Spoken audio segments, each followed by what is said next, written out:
Tudo bom, pessoal? Olha, uma discussão aí no grupo nosso aí e sobre uma questão 63 da prova para engenheiro perito criminal da Polícia Científica, tá? Um concurso aí que ocorreu pela banca CESP UNB, tá?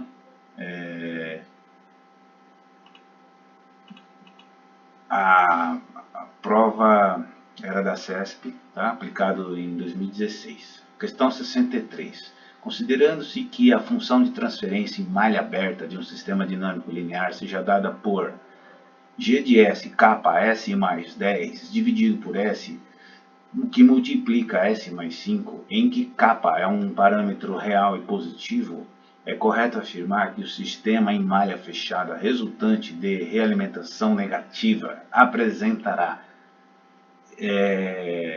Presta atenção um pouquinho, quando a gente se depara com uma questão dessa, a gente não sabe como que a comissão de elaboração de questões da banca examinadora CESP-UNB ela trabalha, né? A gente não sabe o que esperar, se a questão tem erro, se entra recurso, cabe recurso ou não.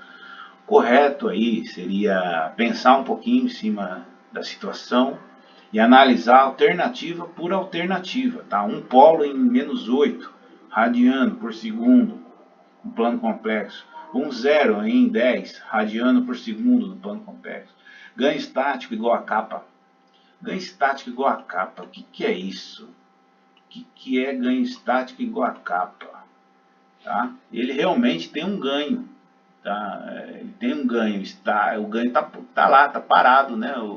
Mas parado, o que significa ele tá parado, esse ganho? O que significa? Tá? É correto afirmar isso, né? É correto afirmar que o sistema malha fechada resultante da realimentação negativa apresentará esse ganho, tá? A gente vai julgar, é uma pegadinha essa questão, né? Bem maliciosa. Aí tem aqui dinâmica estável, tá? É correto afirmar que o sistema em malha fechada é dinâmica, resultante de realimentação negativa apresentará uma resposta dinâmica e estável. Tá? Resposta dinâmica é quando você analisar no tempo, né? É dinâmico. Aqui nós estamos analisando em frequência. Então é bem maliciosa, bem conceitual essa questão. Um par de polos complexos conjugados para qualquer valor de capa. Tá? Essa aqui eu acho que é um pouquinho absurdo, daria para a gente descartar a única de cara aí. E as outras a gente descartaria mais tarde. Vamos lá, vamos começar. Então ali, eu tenho aqui, primeiramente, considerando, eu tenho o sistema malha aberta, aqui, e aqui de malha fechada. Vou fazer um pouco maior aqui. Malha fechada e malha aberta. Tá? Aqui, o que os autores de controle, ou gata, tudo costumam dizer, que aqui é o sinal do erro. Aqui é exatamente a entrada menos a resposta, menos a resposta em relação a essa excitação, né? Aqui vai aparecer o sinal do erro, né? Que é isso aqui, que ele é eliminado. Esse sinal do erro ele é eliminado aqui, porque eu tenho duas equações, e eu consigo substituir, né? Como o erro é a diferença, né? Em malha fechada eu multiplico por essa diferença, né? Isso seria o sinal de erro. Eu vou deduzir isso aqui, substituindo aqui genericamente minha função de transferência por P de S, que é o controlador. Aqui seria o controlador, P de S. O OGATA usa G de S, que é gain, ganho. Tá? Eu uso P de proporcional. Tudo bem? É a anotação que eu gosto de usar e sou fiel a ela. Então, eu vou deduzir aqui. Resposta é igual a proporcional que multiplica menos a retroalimentação da resposta mais a excitação. Tá? caprichando na tabuada, vocês vão chegar aí nisso aqui, nessa expressão aqui, ó, tá? Note que o Ogata mesmo, ele fala que a equação característica é esse elemento aqui, ó, e tudo isso aqui que aparece no denominador aqui, ó, denominador de quem? Da malha fechada, tá? Não é da malha aberta, da malha fechada. Vocês estão trabalhando com a malha aberta, que é, a malha aberta é só isso aqui. É G de S, o Ogata é G, e aqui para mim é P, que é proporcional. O U é unitário, é o que o Ogata usa H de Heaviside, que é o degrau, letra H. Então o U é unitário, né? Não se coloca sinal negativo no U. Por quê? Passo a passo aqui, já aqui nessa parte verde aqui, ó, não se coloca sinal negativo. Tem gente que coloca, hein, sinal negativo. Aqui, ó. Já explico aqui em cima por que não coloca. Tá? Normalmente, não é regra geral isso aqui, mas é bom saber que a função, o controlador proporcional sempre vem no formato numerador por um denominador. Tá? Então, como trabalhar com isso? Se eu tenho, como usar aquela fórmula? Tá? Como que eu vou usar essa fórmula aqui, ó? 1 mais o P. Se eu tenho P igual a numerador sobre denominador. Muitos se confundem. Tá? Então eu vou mostrar para você como que é. Você vai usar aqui, você vai fazer o seguinte. Tá? Substituir aqui mesmo na minha expressão P, numerador por denominador, tá? Caprichando na tabuada, você vai chegar nessa expressão aqui, ó. Você vai chegar aqui, essa expressão. Note que a equação característica é só denominador mais numerador. Tá? Porque às vezes você fala, mas o que eu tenho que fazer com um e com o outro? Você tem que somar os dois. É só isso. Só somar os dois, isso é equação característica. Poxa, será que é tão simples assim? Mostra pra gente, ó. Eu vou demonstrar aqui, ó. Eu fiz com a própria função, ó. Passo a passo aqui. Aí vocês vão chegar nesse objeto aqui, ó. Veja lá, ó, S ao quadrado mais S que multiplica 5 mais K mais 10K. Então, primeiro passo, da malha fechada, eu vou calcular os zeros. Eu tenho apenas um zero. Tá? Esse zero que eu calculei, ele está localizado em menos 10. É real.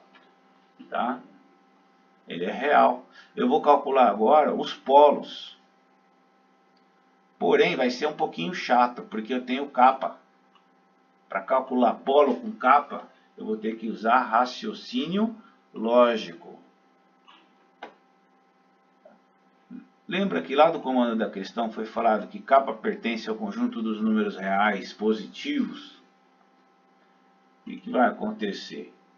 Realmente existem 3 possibilidades, tá, para se calcular, mas o raciocínio lógico e o senso comum já faz eu eliminar de cara isso e isso, porque não tem função, não tem necessidade K ser nulo, tá? Não tem, se K é nulo, tudo isso aqui, o miolo também eu iria impor a zero e não é verdade, tá? Então a gente vai ficar só com a última opção, que é essa aqui.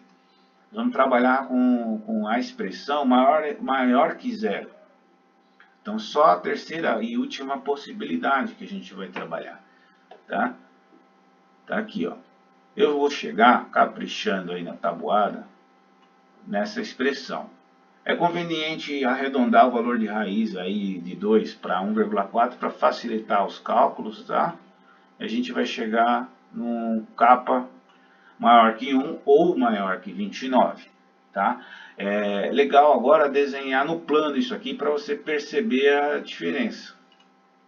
O que acontece? Capa maior que 1, eu tenho a primeira região achurada aqui, que é a de azul.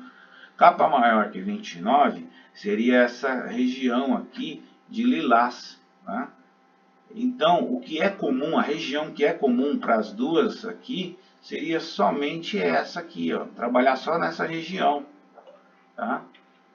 Portanto, vamos adotar o capa de 30, que é maior que 29. Calculando capa 30, o que acontece? Vou obter os polos.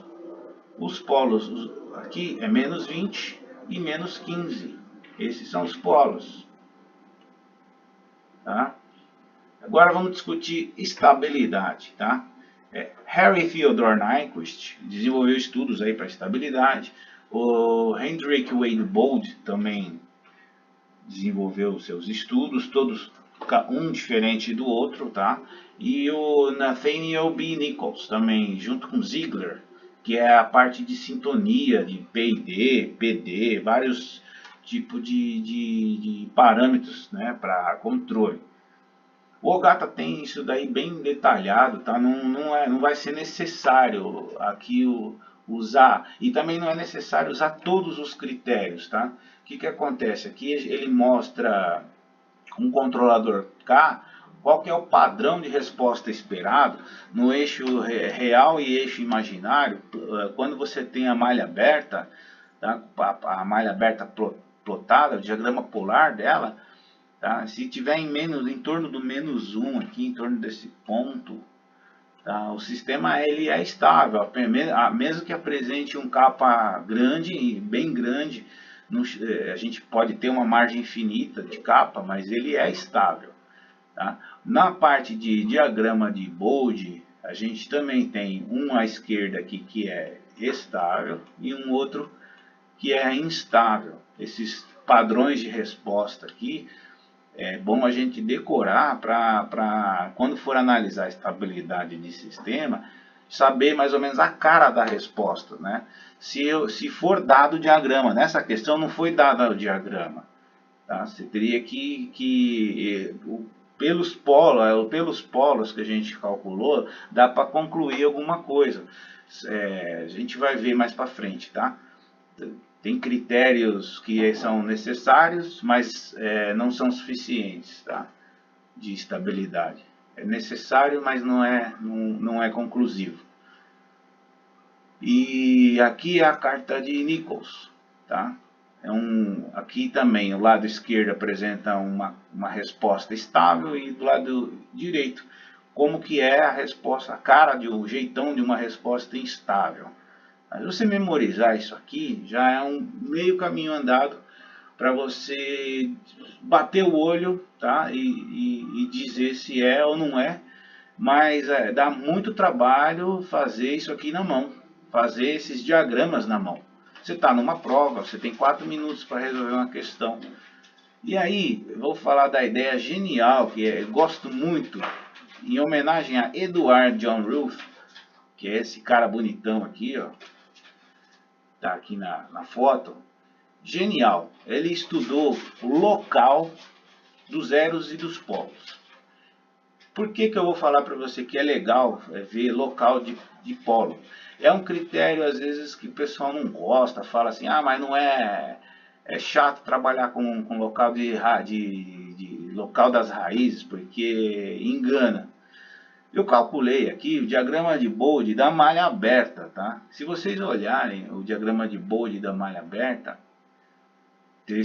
dessa questão, mas só que isso aqui eu fiz isso aqui no computador, fiz uma simulação. Na prova não teria como fazer isso daí.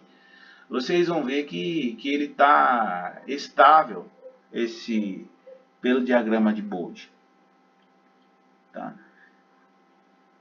Margem de ganho infinito, fase é 81, margem de fase 81 graus e frequência, margem de frequência frequência de cruzamento 31 radiano por segundo. Vamos ver agora o próximo critério, que é Nyquist. Nyquist tem esse formato aqui, ó, dando a volta nesse sentido, no sentido horário aqui, ó. Sentido horário, eixo real e eixo imaginário. Nichols, bem parecido com Bold, que é magnitude e fase. Então tá. Eu vou abordar o local das raízes. E eu quero fazer um comentário. Cuidado, cuidado.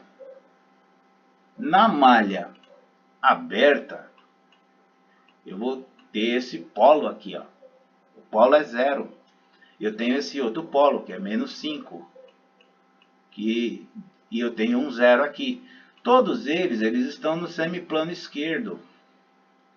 Semiplano esquerdo, mas porém esse carinha aqui vai gerar uma dúvida para você. Fala, puta, o sistema, será que ele é instável? Então, cuidado, tá? Cuidado. Não é para se estudar a malha aberta, para se estudar a malha fechada no local das raízes, tá? Cuidado com isso daí, confunde, tá? Então eu deixei o diagrama aqui de polos e zeros no local das raízes de propósito, porque isso aqui pode te confundir. Então eu tenho a malha fechada e tenho a malha aberta. Substituindo para capa 30 ou maior, você pode adotar qualquer capa que seja maior que 30, tá? Maior que 29, que nem a gente calculou, tá? Eu tenho o espaço de estados, a equação do espaço de estados para o sistema de malha fechada. Esse sistema é do tipo SISO, né? Que é Single Input, Single Output, é uma entrada só e uma saída só, de segunda ordem. Os zeros, tá, da malha fechada é menos... desculpa, eu estou me adiantando. Os zeros aqui, eu vou calcular aqui embaixo. Já calculamos. É menos 10 e menos 20 e menos 15, tá? Em malha fechada, as respostas, R de T, aí no domínio do tempo, se eu não me engano, a questão pedia isso daí, ó, quer ver, ó? No domínio, vamos voltar aqui, ó. Dinâmica estável. Essa parte aqui, quando fala dinâmica estável, dinâmico quer dizer que está trabalhando na variável tempo, tá? Não tem como você fazer, você tem que fazer uma antitransformada de Laplace, depois levar para o tempo. Aqui eu já fiz no computador, claro que na prova não teria como fazer isso, não teria tempo para fazer tudo isso. Então a gente tem aqui como R, resposta, como excitação, como E, o degrau unitário. E a resposta deu esse sistema aqui, né, amortecido. Né, amortecimento crítico. Aí eu coloquei o delta de Dirac, a função delta de Dirac, como R, como excitação no sistema. Como que ele respondeu? Ele responde dinamicamente bem também. Ele é bem estável. Ó, eu coloquei a rampa na excitação, na entrada aqui. E como que ele respondeu? Uma rampa. Então, assim, o sistema, dinamicamente falando, ele apresenta uma boa resposta. Não tem como você falar que é instável olhando as respostas temporais, tá? Porém, não tem tempo de fazer isso na prova. Não dá tempo de se fazer. Vamos fazer o seguinte. Vamos usar o critério de Roof. O critério de Roof é o seguinte. Eu vou desenhar de novo o eixo imaginário aqui e o eixo real. E eu vou localizar os polos e os zeros. E eu tenho um polo aqui em menos 10, um zero em menos 10, um polo em menos 15 e um polo em menos 20. Isso aqui não existe, tá? Isso aqui é uma sujeirinha. Eu só tenho esses três para analisar. Todos eles estão no semiplano esquerdo.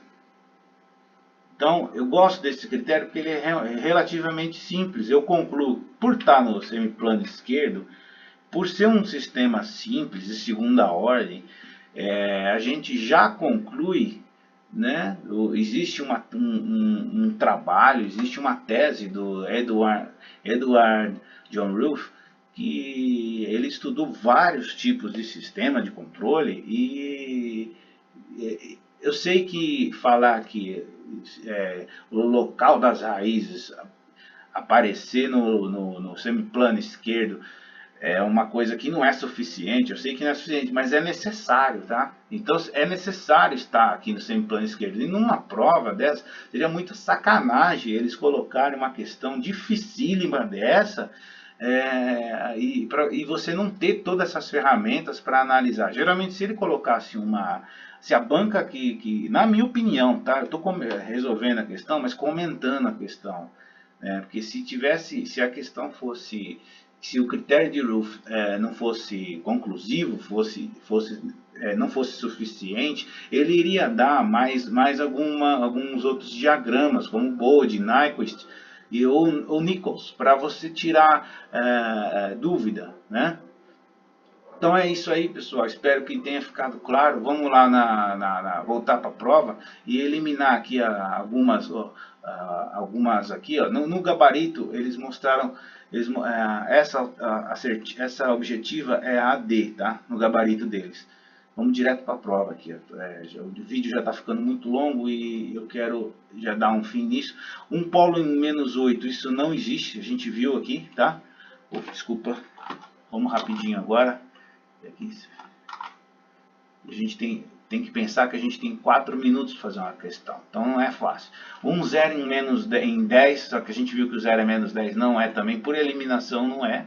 Tá? Ganho estático igual a K, a gente pode agora eliminar. Agora a gente pode eliminar, porque a gente viu que o ganho, o kappa, ele sempre vai mexer de 30 para frente, então ele não vai ficar estático. Tá, o capa você pode pegar 300, você pode pegar 3.000, você pode fazer o capa ir para onde você quiser, desde que esteja maior que 29, tá? Essa é a condição para o sistema, para esse sistema aí, para essa questão. Ele tem que estar maior que 29. Então é uma questão muito bem elaborada e com essa pegadinha. Na minha opinião, essa foi a maior pegadinha da questão, que muita gente pode ter colocado essa resposta aqui, tá? E a questão E, que a gente já descartou, é autoexplicativa por si só, né? Porque par de polos complexos conjugados só vai acontecer par de polos complexos conjugados, não é para... Isso aqui não existe, não é para qualquer valor de K. É para algum valor de K existe o par de polo complexo conjugado. Algum valor de K vai existir, tá? Mas essa aqui é um absurdo falar isso aqui. Isso é um absurdo. Então a gente elimina de cara isso daqui.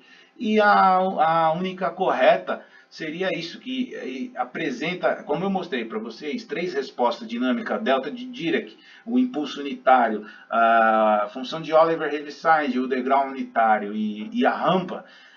O sistema se comportou bonitinho, não teve instabilidade. E é a única correta. Espero ter contribuído aí, pessoal. Um abraço.